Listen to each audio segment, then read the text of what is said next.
Hello and welcome to episode 2 of Overanalyzing. Let's do some anal. Oh, I didn't sign up. I want to do that for now. I'm just going to say that and wait for you to respond because I did that to Faye and Helen. With me, my second guest is, well, actually my third, technically, because Faye was the second one. Well, today's guest is my close, one of my best friends, Miz Charm. Hi, Miz Charm.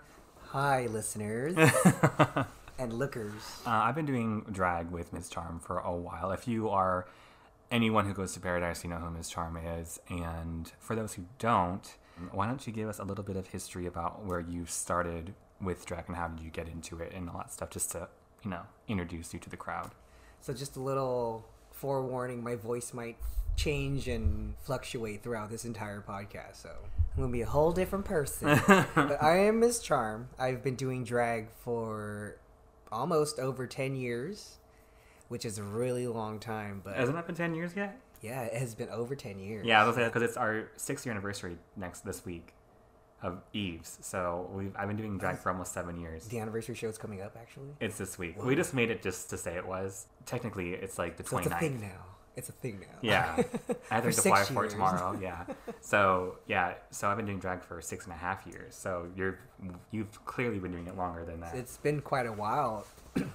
And I actually got into drag by accident, just hanging out at different clubs and bars, and somebody was like, "Hey, you should do drag," and I was like, "What's that?"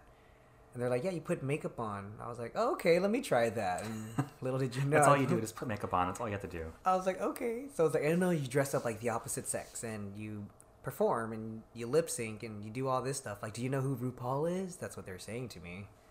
This is before Drag Race. This was like maybe a couple years before Drag Race became... Because I was in high school, I think, mainstream. When you were doing it, and Drag Race came out in like 2009. Like, it was like right before then. Mm-hmm. And then I got into it, and I haven't taken the hat off since then. The hat. The hat. It's funny because we were talking about like the old clubs, like when you went to perform at, like, was it Club Touche? It was Touche. Yeah. And then they called it, I think it was Club... Dirty. The videos of you performing there are still on Bay's YouTube channel. Oh, yeah. It's funny how, like, your evolution of makeup has changed. It has changed a lot. I'm actually wearing makeup now. Back then, it was just a little wing and little eyeshadow. It was less draggy. Mm-hmm. And it wasn't until we got closer and your influence and you're pushing me to say, hey, Charm, you can do drag and you can do it bigger. Mm-hmm. I think that's kind of what held me back in my drag, was not having other people's help. Yeah, when I went into doing drag, there were some resources about like how to achieve different looks, and then also like different looks in drag have become a little bit more acceptable because people know what drag is a little bit more now. So people have an idea like, oh, drag has different makeup styles. So like, if you paint crazy, they're going to be like, okay, well, that's how some people do drag. Even there's people that have different variations of what the image of drag can be. Before, it was like, oh, you have to look like a girl. Well, like, the most feminine you look as a girl is, like, the greatest achievement you can have as a drag queen. When I was younger, no one taught me, like, oh, drag looks like this and whatever. It was just that I knew what I liked, and I knew what I wanted to look like. And for me, in my head, it was, I want to look like Sharon Needles and Manila Luzon had a baby, and that was what my aesthetic was at first. And now it's more like Raven and Manila had a baby. Where did you first start performing?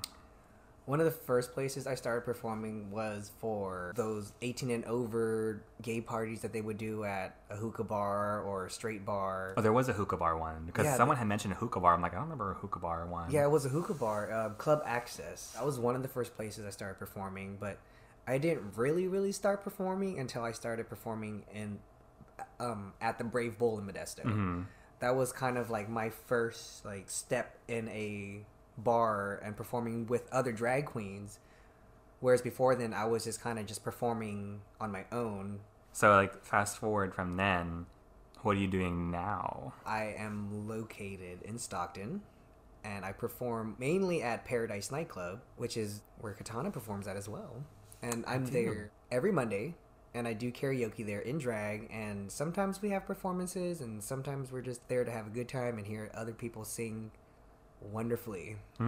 It's a good time. When I get the chance to, I try to visit them on Thursdays when they have their show, which you guys heard about in last episode. It would have been funny to have you in that conversation too, because we had a whole bunch of discussions about running a show, And that was like the main focus, is like was running and hosting shows, like what the dynamics are with that and misconceptions with that and what we have to deal with as people. Because the way we run shows is not how a traditional show would be like in a bigger city, because they have promoters, DJs, you know, all these things. Totally different. Yeah. It's pros and cons, because on one hand, we don't have to worry about someone else fucking up our show because we're running it. We have like a good strong connection with our bar owner and our bar staff. For you and me in particular, it's like very much like our home bar in like every sense of the word. But you're actually employed there, so I work there. Yeah. Oh, you're pretty close. Because Sean works there, so they trust me there and I trust them. So we met back when I was like 16, and we met on like social media back in the day. It was Downlink. Downlink.com was such a weird, short-lived website, and this was like before like Grindr and Adam for Adam and all these things. For the most part, it really was just for connecting people. It wasn't like a hookup site or anything. I know there are misconnections there, but a lot of the people on there were like my age, or like 20s, early 20s, late teenagers, and a lot of them were like Asian from like the Bay Area too. But if I didn't have Downlink, I probably wouldn't have watched Drag Race. They were sponsored by Logo, and they would have advertisements for Drag Race on the banner. And I saw it, and I was like, I don't know what that is. I want to click on it. And then I don't know if I would have gotten to that path if I didn't have a Downlink account. No, that was one of the ways, like, a lot of the people in the gay community, the LGBT community, actually got to know each other. Mm-hmm. And, like, you brought up a good point. It wasn't just, like, a hookup site, like how a lot of the gay social medias that we have now. It's just for one reason, and for one reason only. It's more of a social media site just for socializing, but I guess you could have used it for that if you really wanted to, but most of us were young and that wasn't really a thing. Like, I don't think like hookup culture it wasn't as digitized like that. It was still kind of traditional at the time, but that's what AIM was for. Yeah, AIM. Oh, AOL. And, oh my God. I don't even know what happened to Downlink. I just stopped using it. But then we had met, and then initially it was kind of supposed to be something like with intentions of being romantic, but it did not end up being that way. No, it didn't go in that direction at all. It was just funny. You had really cool hair back then, too. Thanks. You had, like, Final Fantasy hair. Well, still, my best friend's a hairstylist, so I had access to a lot of that stuff. Mm-hmm. But it's easier just to throw on a wig now. Yeah, shake and go. Bangs. Yeah, a wig with the bangs. There's an inside joke we have where we say, oh, the wig with the bangs. And I didn't know what wig we were talking about at the time. But we were talking about something, and I was like, oh, yeah, the wigs with the bang. But in my head, I said, oh, the bang with the wigs? I always say it wrong on purpose. Or sometimes now if I say it, I don't even think I say it on purpose. I just say it wrong because I'm saying it wrong. We just say bangs. Because like we were like MySpace friends for the longest time too. And AIM friends. And I think we only met twice. Oh wait, 3 times. Because I remember I saw you. I went to go visit you at Super King one time. Right. Yeah. You were such an awkward... Was. I still am. Still is. Still am he is. But I was like, what, like 18, 17? You were pretty young. Yeah, it's literally 10 years ago. It was like you said hi, and I was just like, hi, and then we just stood there for I think my friend talked to you more than I did. Because she went in to go get like a hot dog or something. A hot dog sounds really good right now. I remember like I was like playing with the idea of doing drag in my head when like Drag Race got bigger. And then like I ran into you at SF Pride once when I went in drag. And I saw you in person there. And then another fast forward, like what, 2 years, we started doing, shows in Stockton, and then that was 6 years ago. Yeah, that's what literally brought all of us closer, and that's kind of one of the reasons why I'm thankful for even the Eve show, because not only did it bring me and Robert closer, it brought a lot of the other friends I knew before hanging out at Paradise was like our spot to go to. Like your co-host, like I went to high school with him. Mm-hmm. Who would have thought that we would all still be in the same bubble I know. doing this? Like I was thinking about David too when I met David when I was 17 or something at a house party. Yeah, and I met David during the Club Flame days. Club Flame, yeah. I met him back then, and then I saw him again at like a New Year's Eve party for like a second when I was 18, and then fast forward 4 years later, we're like best friends. It's crazy. Let's take a break right there, and we'll come back with the next segment. So while we're on a break, I just want to remind you guys of Miz Charm's social media and where you can find her. So Miz Charm XO on Instagram, and you can catch her at Paradise Nightclub on Mondays for karaoke and sometimes a show. And sometimes I'm there. If I'm not working, I'll be there. So if you guys are in town on a Monday, come see us and hang out with us. you can catch me and Miz Charm at Paradise Nightclub on April 27th. Saturday. Paradise is having their annual white party, and Miz Charm and I will be performing there together in our best white outfits that we got. The two Asians performing at the white party. Yeah. Why gotta be white? Can't be yellow? It's gonna be at the end of the night. So if you guys are in town that night, or know anyone who is, let them know, and we'll see you guys there. And we're back from our break. I forgot to mention that. I've been wanting to talk about this general idea for a long time, and we have talked about it off the record, but I always had this kind of in mind for at least our first episode to talk about the life of being an Asian drag queen. And for me, like I mentioned before, if you don't know me, I'm white mixed with Asian, so I look white. I'm white passing, so my experiences as a queen, or as even a person in general, is a lot different than for example, Miz Charm, who is mixed Asian and Asian. You're Chinese and Vietnamese. With a little bit of Cambodian. With some Cambodian, which is funny because I always say, like, I'm just as Japanese as Miz Charm is Chinese, technically, because you're mixed. Pretty much, yeah, but I just don't happen to look it because I'm half white, and my mom's white devil DNA came over and took everything. I'm half Asian, and I look Asian. My mom's DNA colonized my body and made me white. It turned you into a cracker. I'm a rice cracker. This is kind of like a big, broad subject, but I know we've talked about it a lot. Like, usually for me, it triggers from the idea of something that I see happen, and I'm like, oh, isn't that stupid? I had a whole segment I did on my YouTube channel like 2 years ago or 3 years ago, however long it was, when Kimchi first got onto Drag Race. And the first episode they had a mini challenge with like all the winners of Drag Race, and then Chad Michaels, like the only comment they put in for her was Chad Michaels saying like, oh, I love Kimchi. She's like Jujubee on steroids. I'm still annoyed at it too, a little bit. Like, it kind of hindered my opinion of Chad Michaels from that viewpoint, because I'm just like, what does Kimchi have to do with Jujubee at all, other than the fact that they're Asian? Jujubee is like a lot darker skinned. He has a different style of drag altogether. Whereas I feel like Jujubee's aesthetic as a drag queen is a black woman.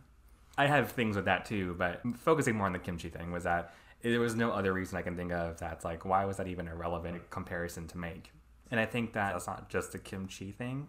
I think that happens to a lot of drag queens in America. I mean, unless you're in a place that has a lot of Asian population, like the Bay Area, or even like on the East Coast, there's quite a few. There's a few in Chicago too. Oh, in LA too. There's a lot of Asian queens on there.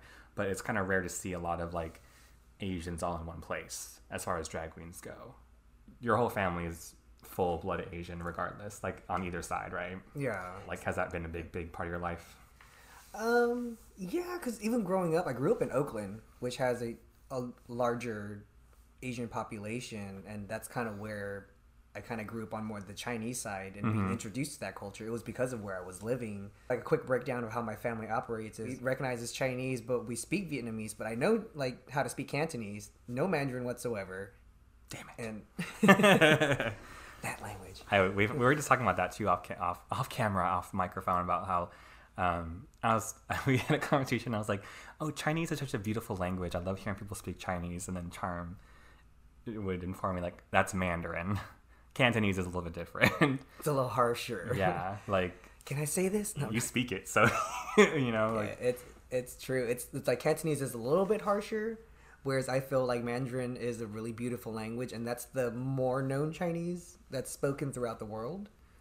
You know how like Italian is like the language of love in Europe and stuff like that? I think that Mandarin is like one of the most beautiful languages as far as Asian dialects go. Yeah. Because I know a lot of them are kind of hard to differentiate, but like I know the rhythm of what Japanese sounds like because people have like a very similar way of like speaking and just like the way they form their sentences. But I'm more used to watching, I guess, Chinese films. More often than not, they're in Mandarin, which I found out later. And I was like, oh, it's so pretty. You know how we watch things that are subbed and then it's subbed in English? Mm-hmm. In other countries, it's subbed in different Chinese. It's like Chinese, Chinese dialects, yeah. Yeah, so and then it's subbed in different languages, and it still works. For me, it's funny because I don't understand those languages, so I can't tell if someone's a bad actress or not, technically, because you can't hear the delivery of the line, so you can't tell if it's bad or not. Because I only speak English, I don't know how like other languages work per se, but I feel like not everything in other languages can translate as directly, like exactly, into English phrases. No, there isn't. Yeah. And try to follow as much of the lip movement as possible without it sounding completely different. And there's a character, her love interest name was Ho, in English, but it was pronounced differently in Chinese. So at the very end, she was like, tell me again about the man on the mountain. And then he, like, folk story about this guy who jumped off a mountain to save his wife or his mom or something. Yeah. But he didn't die. He just kept flying. And then she's like, make a wish, ho. And then she flies over the bridge, and then this intense cello music.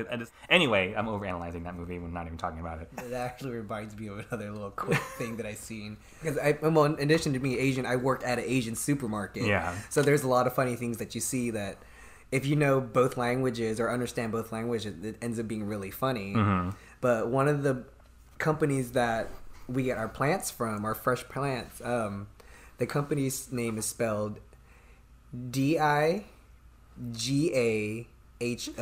but it's Digaho. Digaho. Yeah, but when you look at it on the box, it says Digaho. Oh my god, it's like the Miss Pac-Man of Dick Dug. Like, I know you mentioned this to me earlier, but how would you say that your background and your family and your upbringing has influenced you as a drag artist? You know, it actually really has influenced my drag. Really? At all, almost. Off microphone, she already told me this, and I had to pretend like I was surprised again hearing it again. It's like the ineffectiveness of a condom. 0.01% influence in my drag. I really don't. I've actually, starting out, one of my main things in drag was trying to break that whole I'm an Asian drag queen. Mm-hmm. And I think I just inadvertently I did it. Mm-hmm. Just artist-wise, when you're performing, there wasn't a lot of Asian performers or Asian music that I felt like I could use in a club type atmosphere or performance atmosphere. Now I think I can incorporate a lot of that stuff, but I didn't want to butcher songs that I didn't know how to sing in Chinese, so how would I be able to lip sync them in Chinese? In the history of anything that I've performed, I think only twice I've done something really Asian. Mm-hmm. I did a song by Teresa Tang, one of her classic songs. Just look her up. It's Vietnamese? Mandarin. Mandarin. Yeah, it's in Mandarin. Of course. And then the second next thing that I did was Asian was performed as Mulan. Yeah. And that was as closest to being Asian I think I ever got in my drag. Mm-hmm. Whereas I really didn't allow that to be a part of my drag, was because then I didn't have that influence. Like, other people would be able to emulate other drag queens of their ethnicity or their choosing. I didn't have that in my spectrum. Like, going back to the whole kimchi comparison of, like, jujube on steroids. And I feel like I know this answer, but, like, how often have you been, like, compared to or, like, being called some kind of version of a Drag Race Asian queen? You remind me of Sextasy. Oh my god. I'm just kidding. I get that a lot, actually, especially, well, I mean, before, even not just on China, but Drag Race becoming more popular. Like, one of the first Asian drag queens to actually be put out there as an Asian drag queen was Jujubee. So everyone would be like, oh, you're like the next Jujubee. I'm like, no, I'm not. Because Angina was the first Filipina contestant. And I don't know if it's because, at least in California, Filipino people are, like, almost everywhere, that it didn't seem as, like, unique or, you know, and she didn't incorporate that much into her drag. I mean, she was a bald queen, and her strong fashion choices was what she was known for. But she'd always talk about, like, oh, like, I'm Filipina and I'm do this, but it wasn't part of her point of view as a drag artist. That was obvious, you know? Whereas, like, Manila, she really took advantage of. Yeah. In contrast to myself, whereas I don't really incorporate a lot of, like, Asian, like, idiosyncrasies or even part of my culture into my drag. You, on the other hand, actually have a bigger influence with your drag. Yeah, it's funny. Even starting with your name. Like, yeah, well, I didn't even talk about my influence. I want to have my dad on my podcast once and talk about this, but as a man, not so much as a drag queen. But my dad is, like, a dark-skinned Japanese man, and he was born in America. When you hear his voice, you won't tell because he doesn't have an accent or anything. I mean, he's, like, very Americanized, but also very Japanese at the same time. But I was never raised with any Japanese influence in my life because my grandparents both died when I was 7. And so I wasn't, like, raised, like, learning how to cook food. My aunt had a lot of, like, the recipes, and she took after that. But then she moved to Chicago, so I didn't really have that influence from them either. The only one we had was my dad, and then my uncle, Mike, who lived in the Discovery Bay.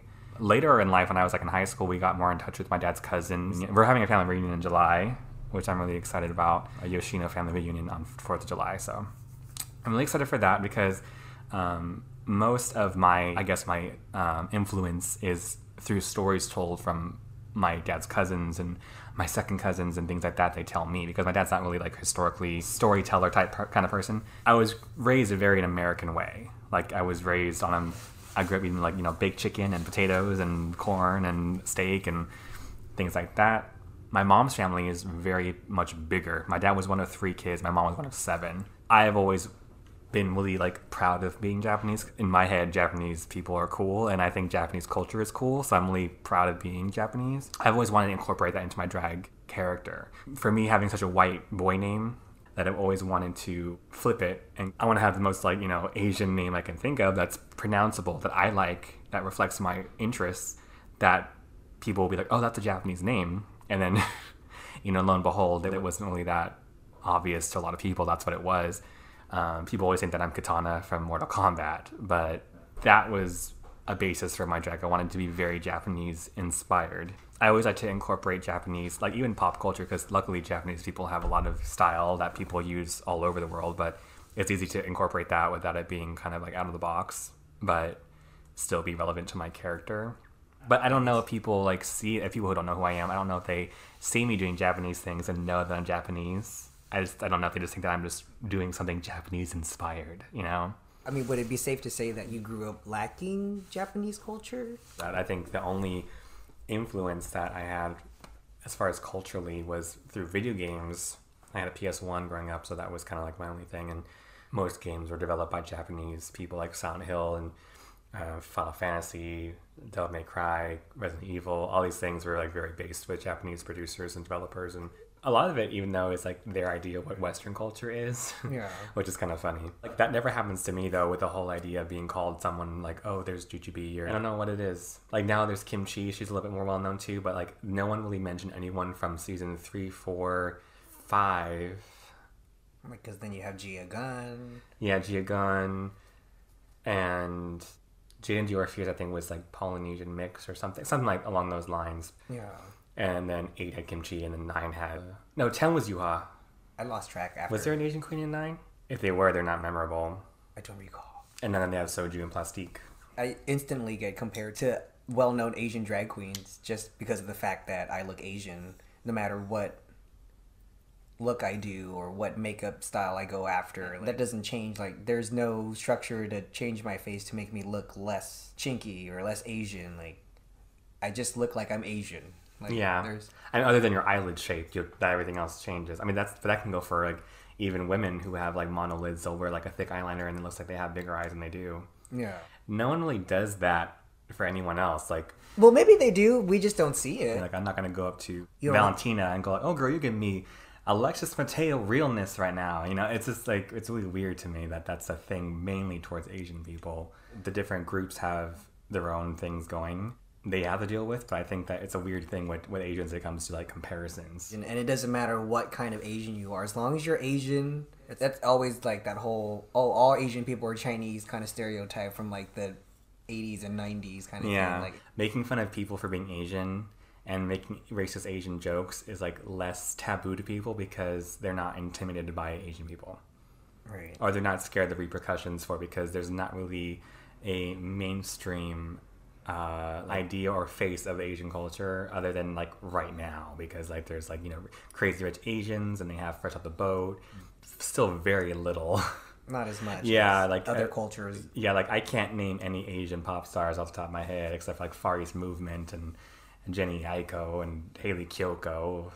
You know more than I do. To be honest, I don't think I can name like 5 Asian American male actors off the top of my head other than Jackie Chan, Jet Li, and the guy from Fresh Off the Boat, and George Takei.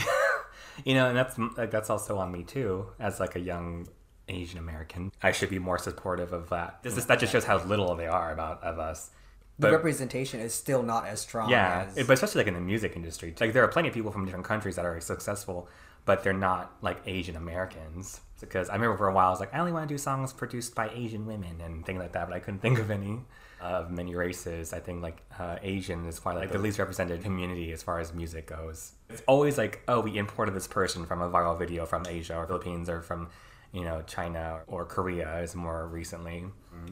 they don't really become staples in our culture. Yeah, it's like they're like a viral sensation for a moment, and then like I don't know what size even up to right now. They're 5-minute famous. Yeah, even with drag, people like to use Asian imagery without really knowing what it is, and that's also kind of looked over and kind of just brushed over like nothing is really wrong with that. Like the most common thing I always see every year during Chinese New Year, a lot of drag queens will do like a geisha look.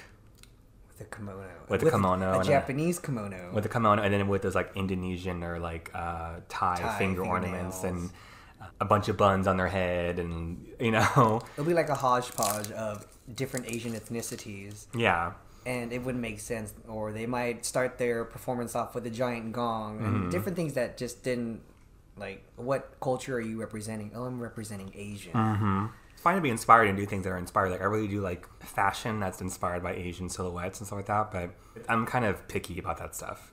But it's possible to like be influenced by Asian culture and not like, you know, put it in a blender and pour it out and be like, that's what I got. Like there's like a video I remember seeing of like Chanel from season 1 performing with that, like the Cheongsam or Cheongsam, I'm not sure how to pronounce it, the traditional Chinese silhouette of a dress with like a kimono belt, like a oboe. Oh, that's an instrument. Whatever, the like the knotted bow in the back of the belt. And like a bunch of hair buns with like the like Thai finger ornament nails, and she did a song called "One Night in Bangkok" from this musical called Chess, and it didn't make any sense. It's not as bad as like I'm trained Japanese or anything like that, but it's very like kind of. At least it was written for artistic purpose, but it was all about Bangkok. It wasn't about like a whole bunch of things. She performed that song with all those things on, and it was just really weird to me that I'm like, what are you portraying here? What are you trying to say? Yeah, it's very like she's doing like Orientalism, like very like this is what I found in Chinatown, so I'm wearing it all at the same time. It's like I've been drinking soy sauce. Yeah, this is what I'm feeling right now. Yeah, I mean she's not the only one to do that, but I feel like it's kind of like a universal thing I've seen a lot of girls do. Because she's so Asian. Yeah, you're so Asian right now. We're only allowed to have one per room. There could be 99 white people in a room, but it only takes one Asian to fill in that quote. That'd be like the idea of like appreciation versus appropriation. And I can only speak for Japanese Americans really, because it's even different for people who are in Japan, because I think people who are in Japan don't really give a fuck about that. I think because a lot of people like Western culture and they want to be Westerner. Yeah. But I feel like with the history of Japanese Americans, like even going back, it's very like rooted in something else, where it's like they went through the internment camps after World War II, very similar to like Muslims went through after 9/11, like that kind of, well, you look Muslim, so you're a terrorist. It's kind of like how when after Pearl Harbor, everyone was like, every Japanese American person was like looked at as a potential threat because they looked Japanese, even if they were born in America. Go to these camps for like 2 years, like these wooden shacks and situation. And they had a drunk history episode about this. It's like you had to fill this questionnaire, and it was basically saying like, yes, I was loyal to the emperor, but now I want to change my ways. Or, no, I don't want to. I'm part of the empire of Japan. So basically it's like, so either you're wrong or you're wrong and you want to change. And that wasn't the case for most, if not all people. There's a whole thing about it on Drunk History that's like really easy to follow if you're not really into like reading or, you know, watching history, which I'm not. It's an easy way just to kind of look that up.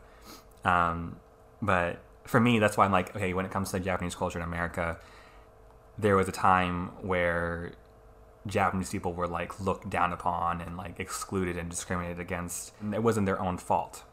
And so when people like nowadays kind of want to like either profit off of or like claim that like, oh, this is actually okay now, this is attractive now, like I just don't think that, you know, when they try to make it their own thing, that's appropriative to me. Like that's also like, for example, like for like people of color that have their natural hair, a lot of times they're looked down or made fun of as a kid for it, like for having dreads or having, you know, afros or whatever. But now that like when they get older, people are like, oh, like dreads are in and braids are in and big lips are in, and it's not fair for the people who had to deal with that and get scrutinized for it to now that be taken from them and being like, this is the new trend of 2018 is dark skin and big curly hair. Like, you know, it wasn't attractive, so... Or acceptable. Yeah, that's kind of what I think of when I want to define what, like, appropriation is of, like, just American culture as far as, like, Japanese stuff.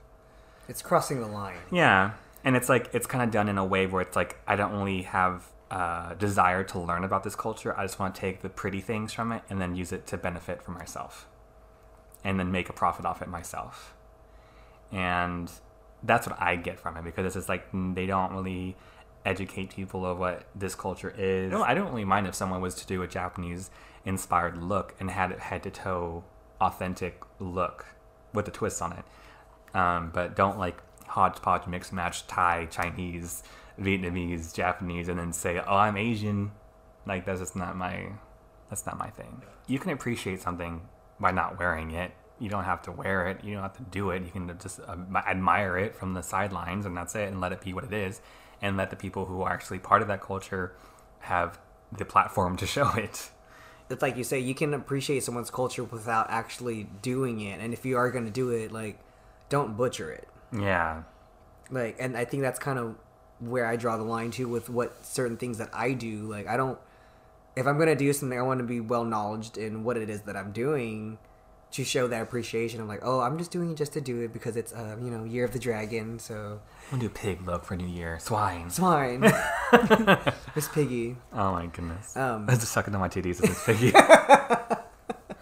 For New Year's. I think it'd be cool if someone who was not even a part of like that background to be like, oh, it's like the year of this animal. I want to do it in my own way. Like, not wearing like a Chinese New Year parade thing, but say if it was, for instance, a dragon, they can be like, oh, like I'm gonna just do like a dragon inspired look, and then be like, oh, well, it inspired me because it's the year of the dragon, and that's what it is. So you can actually educate people through doing it, and then doing it in your own way. Because if it's intriguing enough, people will be like, where'd you get the idea to do that? I'm like, well, I saw it on this, and I wanted to do it in my own way. Like, I think that people get inspiration and like copying, kind of like they get that confused. Yeah. And even for, I think some people, oh, I'm the Asian queen, so I'll do something Asian. I think it'd be cooler for them to do something a little bit more obscure or traditional, do it, and then educate people who don't know what that is into what that is, and be like, oh, this is like a traditional garment called this, and this is what we wear during this time. And like, it's kind of like what like Soju did that for her first challenge. Did you watch the season yet at all? No, I haven't. She made like this really big outfit, and it's like based off a traditional garment from Korea. Okay. So like, that's something that people will now know because she took the time to explain it, and it didn't really work out at the end, but she did it, and she was able to explain what that was, which I think is actually kind of a benefit. I think it's not like your immediate family is used to it, I'm assuming, but like as a community, is that weird to see like drag queens? I think with now in our society, it's not as taboo, because then it's like kind of like now they're like, hey, we used to let guys dress up as women in these plays. Yeah. Now they're dressed up as women in other plays. Yeah. So it's like, it was a norm, and then it became taboo, and then now it's like kind of a norm again. So eventually it's going to be taboo again at some point. I just think it's really funny how people say that too. Like, for drag is like a Shakespearean term, is dressed resembling a girl, and it's from like theater, and I'm like, I think that's because they didn't let women in theater, so they only had men play all the roles. And am I wrong? No, it was right. That had to do with women's rights and misogyny. Exactly. Like, so it's like, even with Kabuki, I'm not sure, like, I don't know how it is, but I'm sure like a lot of the men played women, but I don't think it was because it was for fun. I think it was because they thought that women weren't capable of acting, so they just thought, I'm going to do all of it, and that's why I don't like using that reference. Like, I don't believe that's the root of the word drag. I just dismiss it because I think it's kind of got like sexist, misogynistic roots to it. So I'm like, nah, I don't want to reinforce that people are like, oh, well, drag, you have to look like a girl because drag means resembling a girl. I'm like, no, don't, girl, don't say that. Yes, girl, queen. Yeah. Maybe. We had a dinner party at my workplace, and I didn't really feel nervous going to it in drag. And when I got there to the dinner party for my workplace, nobody felt awkward or weird. They're like, oh yeah, that's Cam. He does this on the side. And now even in society with other people, like, oh, you look great, and what you doing? Like, there isn't like, dressed up as a girl. He's wearing a lot of makeup. Like, it's not a bad thing, but I mean, it still exists. He's a faggot. Yeah, it exists, but it's not as bad. I feel like also, I mean, I don't really watch like Asian dramas or Asian television, but I feel like there's a lot of like feminine male presence in like Filipino media, and there's a whole line of Thai horror movies with drag queens in them. Yeah, well, see, in Thailand, it's even more accepted. There's a whole, even just the whole city dedicated just to that drag culture or that transgender culture, and it kind of goes both ways. And they have Drag Race Thailand now. They do. There's a lot. So I think in our generation, we were actually really lucky. Yeah. To have what we have now, whereas before, like, well, you couldn't even talk about it. Yeah. Or it'd be like, going back to like the brick wall. What? Drag starting. Oh, Stonewall? Stonewall. Sorry. I was like, the Berlin Wall? Brick house. And I don't know how it is in Japan. I mean, there's been so many androgynous styles over the last few decades, even with like J-rock and J-pop and all this stuff. And there's a lot of men who aren't even gay. They just look that way, and it's perfectly normal, like in places like Harajuku and things like that. And I don't even know how really the drag scene is over there, because I'm not sure if it's like as like unique enough to be considered like different, because like they've had kabuki there for centuries. They've had all these different styles, like in fashion and sci-fi and technology and all these things that I'm sure that, I know there's like subcultures of like alternative things in Japan, but like I can't really see why drag would be looked down upon. I'm sure it is in some places, but See, so if they would have a drag scene, that's what I would imagine. Like, it's very over the top. Yeah. They're doing things beyond what our normal drag show would be. Yeah. Because even their regular stuff is over the top, like their movies, game shows, TV, music videos, all. But are they wearing the kimono properly? What are you, Chinese? Like, do they wear like American things the wrong way? So I think with like drag not really having like boundaries, that's kind of what sets with like, then where are their boundaries? So maybe there are no boundaries with drag in a sense. Yeah. Like, even with like, I know like with Japanese culture, like even though like they're known for being so conservative as people, their like media is so different. Like their horror movies are very gruesome and very like twisted. Even some fashions are weird. Like there's like this fashion, it's like dark kawaii, which is like their cutesy, but like it plays on depression and suicide and like being sick and looking sick. It's really strange, and it's because they don't talk about things like mental illness and suicide. And suicide is like, they have like some of the highest suicide rates in the whole world, and they don't talk about it. So many things are unspoken of, but everything else is, it's so weird. Whereas here, it's like, I feel like America is very like focused on like mental health and all these issues, but then like we also don't talk about like major things like political issues and social issues and things like that, which is kind of opposite, And we're so focused on like, oh, like this person's wearing a dress, we're so focused on the surface. But then we are more open about talking about emotions. Where they're open about looking like any way you want to look. But they don't talk about mental illness or just suicide or things like that nature. That's a crazy polar opposite. Yeah. I also want to talk about, I know I mentioned earlier a little bit, was like when it comes to like drag race girls like Manila, Luzon, and Yu Hamasaki. Like, I love Manila. Manila is one of like my main reasons why I started doing drag in the first place, because she's half Asian, half white. But she does talk about it a lot. She does mention her name is Manila after all. I wanted to kind of be similar to her in that way, but as far as Japanese and being half Japanese and things like that. But I do feel like sometimes she'll kind of get away with doing things because she's Asian, but then she'll like use things from all other types of Asian cultures and be like, oh, well, I'm Asian, so it's okay. Like when on season 3, she did like this challenge where she was like this stereotypical like Asian reporter. Yeah. And she had like an Asian accent. And why, like, I remember Shangela brought it up, was that it was kind of almost borderline offensive because she was just kind of doing all this stereotypical stuff. And then Raja, who's Indonesian, was saying like, well, she's Asian, so it doesn't really matter. I'm like, but does it though? Because like someone like me, if I was to do that, I would look offensive, I feel like. Yeah. Even though I'm just as Asian as Manila Luzon, I think Yu Hamasaki, I was very opinionated about Yu Hamasaki because, like, from the get-go, because I only looked at her from the surface value, whatever. I only looked at her Meet the Queens interview on, YouTube. I've only looked at her on the few episodes of Drag Race that she was on. And I was, like, wanting to support her. I wanted to, like, root for her. I really did, but I just could not. Even Miss Cracker pointed out when she was like, I thought you were Japanese. And she's like, no, girl, I'm Chinese. And she's like, but your name's Hamasaki. I think she said, you're not a real woman too, girl.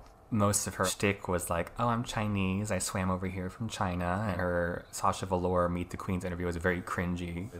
Did like a word association thing when she's talking about how like, oh, I love white men and I like being with white guys and all these things. I'm like, oh, like I felt like she took like Asian queens like 5 steps back after all that. And maybe that's why I didn't watch. Yeah, I felt it.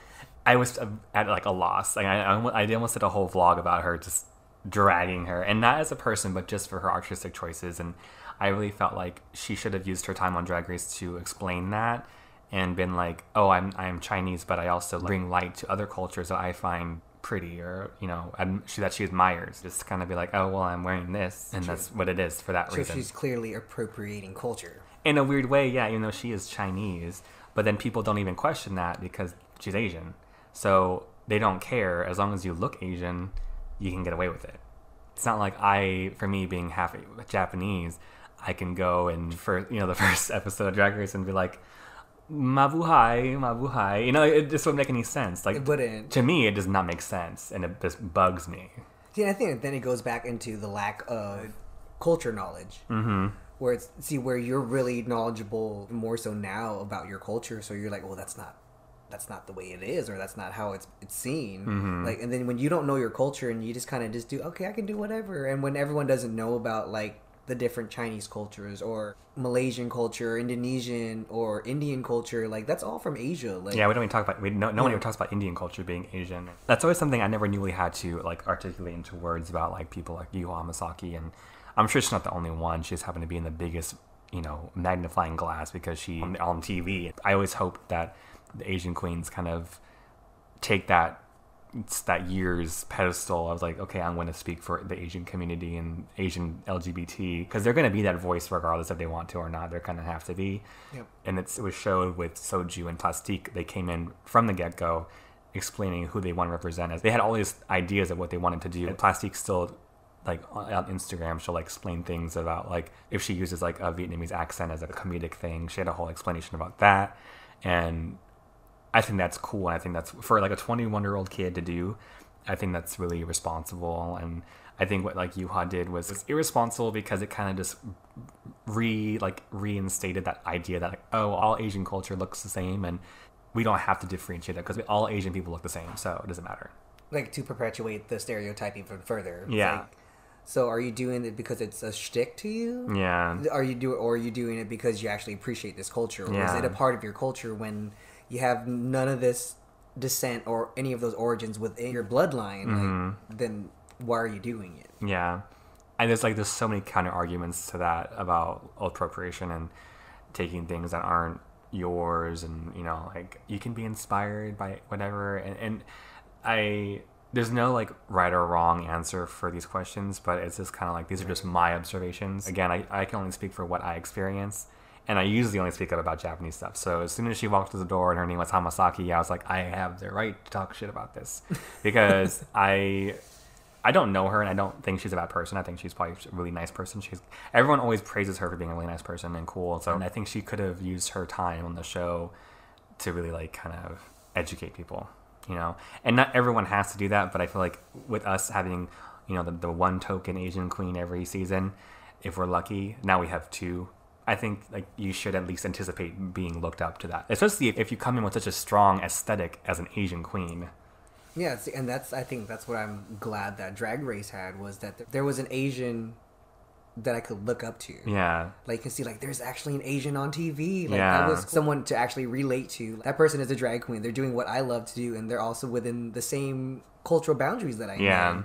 What I'm doing isn't completely wrong. Yeah. Or, this is nice to know that there's other people kind of like me, doing something like me, but better, just... If she didn't really come into the competition or into drag as like someone who uses so much strong Asian imagery, I wouldn't really care. Like if being Asian wasn't even part of her character or not her thing, like that's fine. Like there's people like, again, Jujubee, she mentions herself being Laotian and she speaks the language and she brings it up, but she doesn't like make that her shtick. She's known for other things. She just happens to be Asian. That's where with me too, sometimes where I get leery, like, okay, so you guys only want me to be a part of something because of my ethnicity? Yeah. Like, and sometimes it's apparent that it is. And actually another question I did have for you was, how much do you think I could get away with? Okay, culturally. The truth is, and the sad answer is, I think if you did anything Asian related, the mass audience will not give two shits about it. They will be like, yes, because they won't know what you're doing. Right. But if you do that to an audience of Asian people, they might either praise you just for being on stage and being an Asian performer, or they'll be like, it's like that thing. It's like the I want to be ninja. Like, for those who don't know, there's this video that I showed Charm years ago of like this white lady singing this song that she sang at like a mattress store grand opening, and it was called I Want to Be Ninja, and it was like very like, I don't know how to. She was talking about going to Chinatown, but she wants to be a ninja, and it's very bad. It's very stupid. She talks about chop chop, and it's very tasteless. Yeah, it's very like Ching Ching China, sit on a bench. It's like very that. It's out of pocket. It's like out of nowhere. And I'm like, what does this have to do with opening a mattress store or something like that? A bunch of white people in the audience, and there's one Asian girl on the side that she's just like watching, and she's not like angry, but she's just like uncomfortable, and you can just, it's just weird. Like you can see a level of discontent in her face amongst the sea of everybody cheering the singer this on. Stupid clown. And it's completely funny. I don't know, like in that scenario, like it's interesting. It's actually it would be an interesting social experiment for you to do that. I'm actually curious now what you would be able to get away with, and also what would I be able to get away with. We should try it one time. Because like, what if I did something Chinese and then you did something Japanese, and then see who gets flack for it? That would be an interesting experiment. Like, but I mean, then non-culturally, I think I've gotten away with a lot of things in drag-wise, and just simply the fact that it was, well, I'm doing drag. Yeah, so, the boundaries of drag are subjective, and it's in the eye of the beholder. Whereas, like, if you go to some venues, you can do the most crazy, obscure thing, and people will like love it. But if you go to like a bar downtown, if you do it there, they'll probably kick you out. You know, like right. We mentioned that in our last episode too. Is that how there's so many different venues that affect people's performance styles? Well, I wanted to ask you, like, so how do you feel about like someone of an ethnic background doing another ethnic background as part of their joke? Like, let's say stand-up comedian doing the whole nail shtick. Well, I felt a type of way about, like, for example, like Angela, what's her name? Angela Johnson. Yeah, I almost said Angela Lansbury. Can you imagine Angela Lansbury doing an Asian joke? She kind of had a backstory to that, like when she had the hot sauce thing, because she lived in San Jose, and there's a lot of Vietnamese people in San Jose, and she would go and she would meet people who were Vietnamese, and they all had that accent. And I think Vietnamese accents are very specific. The fact that it was based off of experience and not just like, this is what my idea of Asian people are, I didn't really mind it as much. I don't love it because a lot of people take that audio and perform it like as a third party, and they mean it in like the I'm making fun of Asians kind of way. People will make fun of Asians a lot more commonly because they're not scared by them or they're not intimidated by them. It's so widely done, they don't think that there'll be like any repercussions for it. Right. It's kind of like when I go to different drag shows or I get introduced, and if the only thing they know about me is that I'm Asian, they'll make different Asian jokes like, oh, she can do your nails, make some noise for Miz Charm. And I think that's one of the biggest pet peeves that I have as an Asian drag queen, is being introduced with Asian stereotypes. Yeah. I mean, that goes other ways too also, depending on who's the host and who's announcing it. Like when Helen will make like basically a joke about like Mexicans first because she's Mexican. Yeah. And I feel like if it's an equal opportunist thing, like I, when it comes to comedy, like I'm kind of hit or miss. It's pick and choose with me, I guess. It's not really a good thing. I'm kind of flip-floppy when it comes to it because like I love roasts, and roasts are not politically correct in any way. No. But I feel like that's one venue where it's like all the rules are kind of out the door and there's no like malicious intent. No. Whereas like some comedians can use like the butt of the joke is that like the Asian person is Asian, and that's the joke. Whereas like a lot of Asian comedians or comedians who reference their own race base it off their own experience living as that race. Like Margaret Cho always references her mom, and she always makes fun of her mom, but she just grew up listening to it, so that's her experience as an Asian person with an Asian parent. That's what they sound like. Making fun of someone because they speak funny English is like not like a good punchline to me. Neither for myself, because it's my speaking bad English is how I use to communicate to other Asians, and that's like an everyday thing for me. It's not like a make fun of thing. Like there are times when I speak broken English just because I do it all the time, especially working in an Asian environment. I have to speak in a broken language of English so people can understand. Not to knock them down, it's just because we don't understand. And I don't speak their language or they don't speak mine. Like how do you communicate? And pretty much by English and a really broken up English. If I talk like this, and they don't understand what I'm trying to say. And like, what accent is that? I don't, See, that sounds like almost like a Latin accent. See, like it's just or European. I couldn't tell you what a Japanese accent sounds like. Like I couldn't even like emulate that because I didn't grow up with one. Like my grandma might have had one, but I don't remember any. I don't even remember what her voice sounds like. And with the Angela Johnson with the Vietnamese thing, like the fact that she kind of had an authentic accent, it kind of made it seem a little bit more like okay, because she wasn't making fun of them talking that way. It just was that she was making fun of how male texts might work around you, and the only thing that was a little bit was when she would kind of just talk gibberish Vietnamese. To signify that they're talking shit about her in their language or whatever. But it's like she's not really saying anything. Yeah, but I don't think she meant it in like a, ching chong, ching chong. She was just trying to be like, oh, when you disconnect from that conversation because you're speaking two different languages. I kind of got that vibe from it. But like her is bon kui kui though. Like, I don't know. That's a whole different thing, That's then. And it depends. And also like people like characters like Miss Swan. Like a lot of people love Miss Swan. There's also like a girl like on Instagram that dresses up as Miss Swan and goes to conventions and stuff and acts as Miss Swan. Was she Asian? I don't know if Miss Swan was Asian, but Miss Swan Asian? But I feel like that's what she's supposed to be, but they never really like solidified. Yeah. Do you ever think that people call you like because your name is Miz Charm and there's like Miss Swan? For a second, I got that reference. They're like, "Oh, you're the Miss Swan," and I'm like, but it wasn't anything big. Like even now, it's like. Because that's not an accent that I can emulate. Like, yeah. I know it's not whatever the white lady is underneath. Like...